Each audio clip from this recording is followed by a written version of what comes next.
Klinika për sëmundje të fëmijëve po ballafaqohet me mungesë serioze të punëtorëve dhe po vihet në pikë pyetje organizimi punës dhe i cilësisë së shërbimeve mjekësore për pacientët tanë. Kështu alarmoi sot drejtori i Klinikës për sëmundje të fëmijëve Recep Mehmeti, pasi së fundmi rreth 50 të punësuar mbeten pa kontrata pune, të cilët edhe protestuan disa herë para institucioneve përkatëse.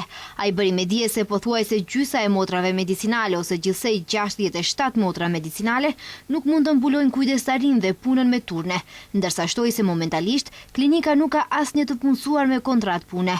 Nga 144 motra medicinale që janë me vendime, 25 prej tyre janë të moshës mbi 60 vjeçare, që do të thotë si vjet edhe në mot ata shkojnë në pension. 15 motra medicinale janë të moshës mbi 57 vjeçare, me ligj janë të liruara nga kujdestaritë.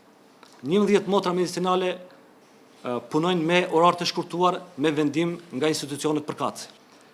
16 motra medicinale mungojnë për shkak të pushimit të lehonisë. Mungesa e personelit bëri me dije se i ka detyruar ta mbyllin përkohësisht repartin e imunologjisë, gjithsesi kanë bërë bashkimin e këtij reparti me pulmologjinë A për ta tejkaluar këtë periudhë kur kanë mungesë kuadri.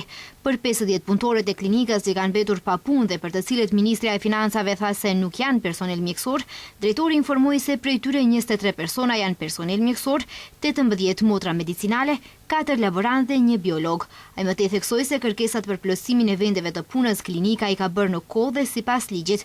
Klinika për sëmundje të fëmijëve theksoi se është niveli më i lartë i shëndetësisë pediatrike, ku përfundojnë pacientët me gjendjen më të rëndë klinike dhe sëmundjet më komplekse nga gjitha qytetet e vendit tonë, dhe prandaj tha se nuk guxojnë të lejojnë të bëhen improvizime.